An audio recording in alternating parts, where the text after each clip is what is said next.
Welcome to another episode of A Soap Maker's Tale. I'm your host, Zakia Ringgold of LiveSoapSchool.com. And this podcast is for makers and would be makers alike. Listen in and get inspired with lessons learned building a handmade business. This week we have Nabila from New Jersey. Sorry, I always say Jersey that way. I met Nabila at a soap makers gathering, and her energy is infectious, along with her extensive knowledge of product formulations. So I was really excited when she said yes to this podcast interview. Nabila has always loved scents and has always believed that she could have her own business, tying her fascination of chemistry to creating her own cosmetic products. Nabila, can you introduce yourself to the listener? Hello, hello, Zakia. My name is Nabila. I am located in South Jersey in Logan Township. So it's about 20 minutes east of Philadelphia, but on the South Jersey side. My company is Lancolia, and my favorite product to make is definitely emulsions. So creams, lotions. I think it's fascinating to see two very different raw material merged together to give you those velvety, pleasurable creams. Thanks, Nabila. So, as the title of this podcast implies, this is all about a maker's tale, and every maker has a getting started story. So, could you tell us how did you get started with your handmade business? Oh, wow. So for me, it was a long time in the making. Since I was young, I always loved scents. So I knew I wanted to do something with scents. I was also kind of a rebel, and I was like, I don't want to work for other people. I want to work for me. And I always thought, you know what? Someday I'll have a business that is related to scents, right? So I come up with some type of plan. Eventually, I also discovered chemistry and thought it was fascinating. The moment that it became beyond sense and more cosmetic product was that I had my first summer job in the chemistry field, was at L'Oreal, and there I was like, oh wow, I really want to be the people that make the products. So I went ahead and had an education in formulations, in chemistry and drug discovery. I even ended up, I love school, so I even ended up going for PhD on skin and pancreatic cancer because I really wanted to learn skin physiology, right? By then it was more than sense, it was also products, and I wanted to make sure that if I have a business, it will have to be effective products. From that, I ended up getting a job in the corporate world because, well, I need to save some money to start a business, right? So it was really a plan, and eventually was like, okay, we're ready. We've made our products for the longest time. We've learned some chemistry, some physiology. Let's go. Let's put this business together, and let's make product and pamper people, make everybody happy. So spread and practice joy, and so that's how it got started. Wow, that's a really extensive background. Summer job at L'Oreal, a fascination with chemistry, drug discovery, and you even went as far as going after your PhD to ensure you were creating effective products. But the reality of needing to fund the business gave you an opportunity to work in the industry before you decided to go all in with your business. So, how did you actually make the move to a business owner?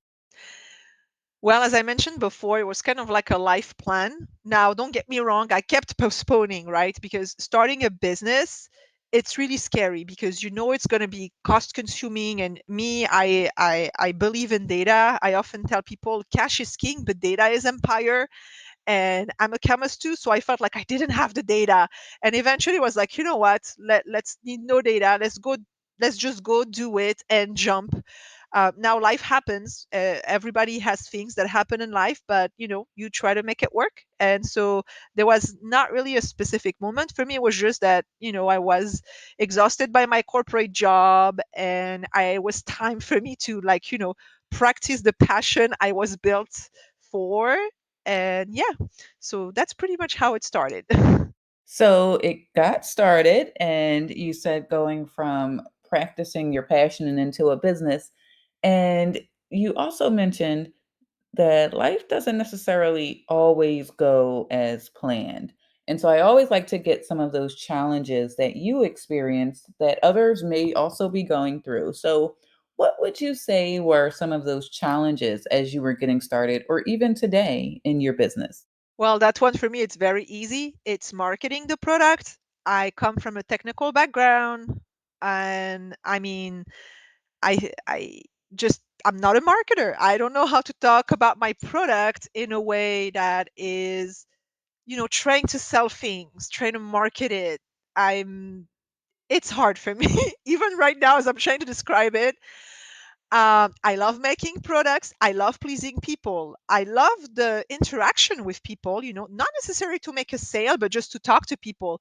But when it comes to actually making the sale, and instead of talking about the nitty gritty detail of the science behind the ingredients, most people, they just want to know, well, is that going to cure my dry skin, yes or no, they're not necessarily interested in all the nitty-gritty details. So that, I have to admit, to this day I'm still learning.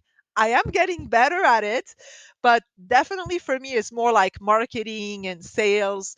um yeah, so marketing and sales, definitely the challenge still is, but you know what, slowly but surely you keep learning and you keep adapting and you see what works and you move forward. Ah, sales and marketing. So we know how to make this amazing product. We know why it's fantastic, but then it comes to the, oh, here, buy this thing.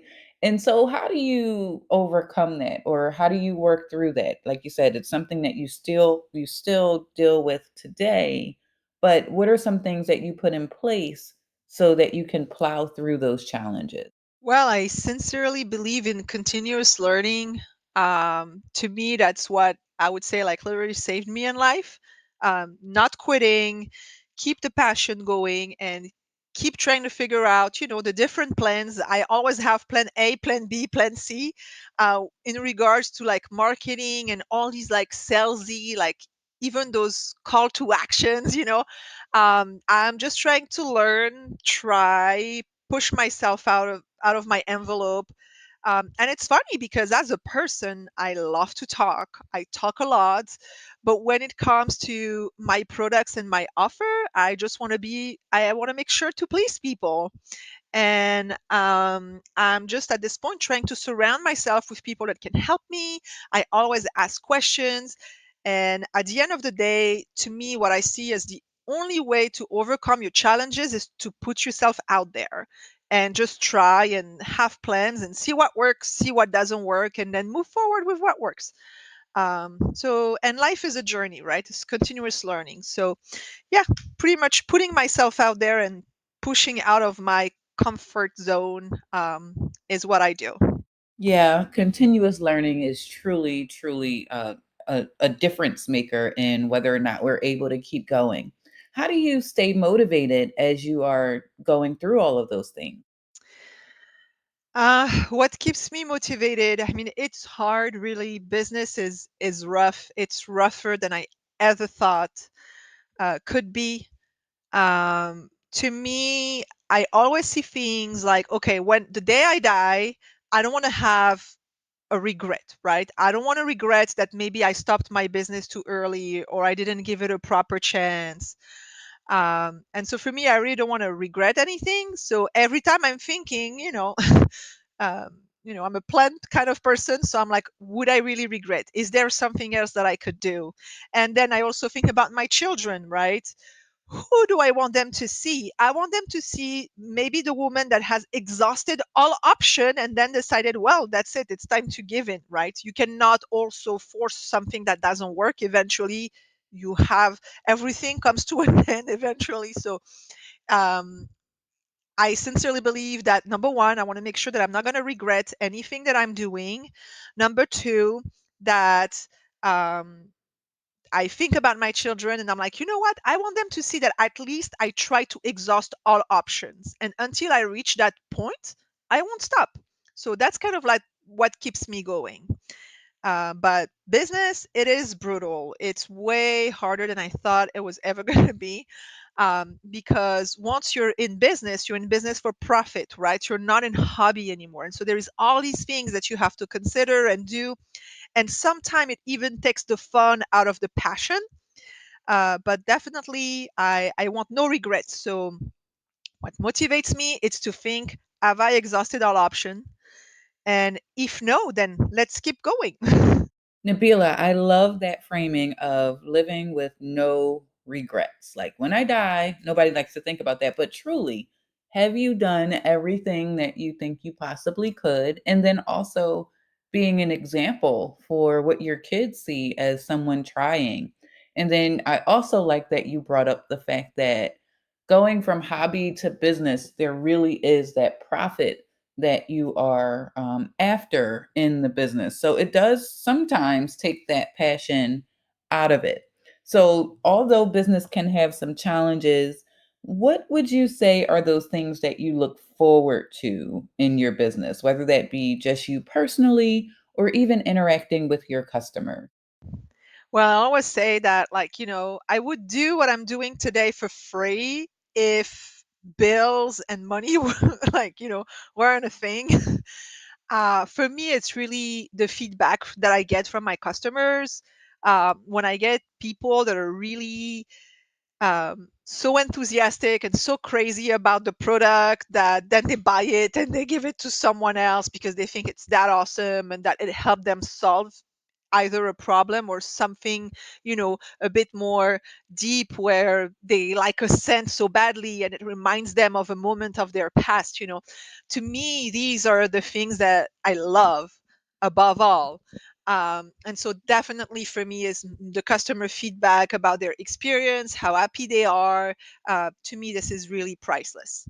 Yeah, feedback can be really, really valuable. And I wonder, do we, if that's something that is something that helps us to stay motivated are we aware of asking for that feedback, whether it be good or bad? Do we have mechanisms in place for capturing that? So here's my question. If you think back again to when you first got started, or as you've been thinking about the lessons learned or the challenges, what is some advice that you would have for a new person or someone considering starting their own handmade business, or even someone who's been in business? So while plans don't always go according to plan, have a plan, um, and make sure that you can adapt from that plan. Personally, for me, I never realized how cash consuming a business is. I thought I had a good plan and good backup plans. Unfortunately, things happen. And to me, what I see is that what I would have done differently, I wouldn't have left my job until I could pay myself something from the business. The reality is that a business is super cash consuming, and maybe I'm more down to earth. Because some people, they tell you, yeah, go, leave your passion, but that can be very dangerous because it can lead you to quick failure. For me, if you want to be able to live off of it and really do what you love and stay afloat at a personal level financially, I would really recommend that you wait to quit your job before you go all in. Now, I know founder stories where they left everything and it was so successful right away. I think for a lot of them, they might be the exception, not the rule. And so for me, it's really have a financial plan. Make sure that your family, your livelihood, is gonna be okay, and that you're not gonna have to sacrifice too much. So that is my advice. Having a plan and understanding how cash consuming having a business is.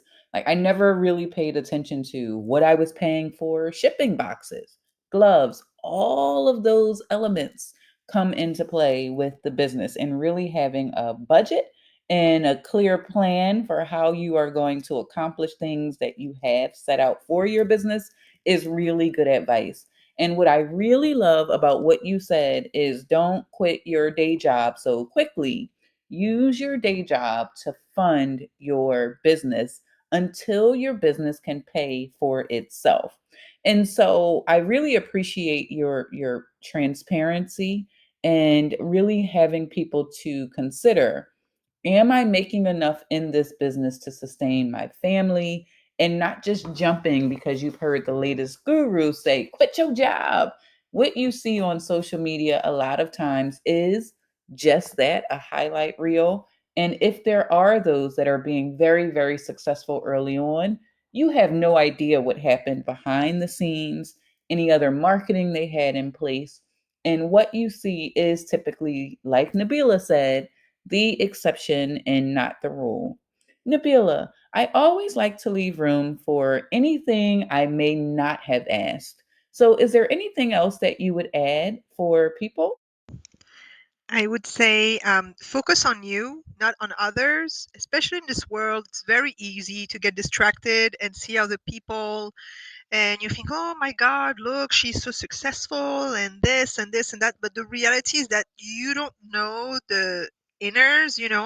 Someone might have a lot of followers, but they might not get any sales. Someone might be selling a lot but actually make no profit. So I would say truly, sincerely, the one last thing would be focus on you and what you have. Don't focus on others because then it can get very distracting. So these were my additional thoughts. That is great advice.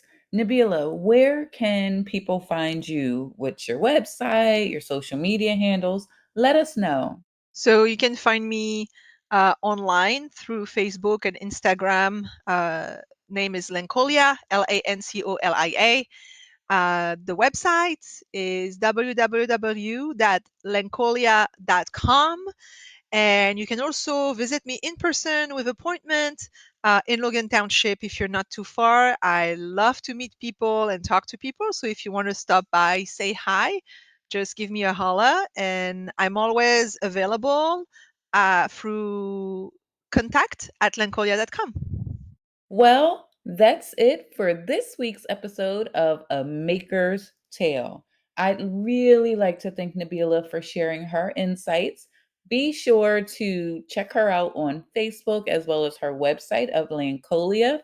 Links to the show notes as well as her social media handles and website will be on the website with the show notes.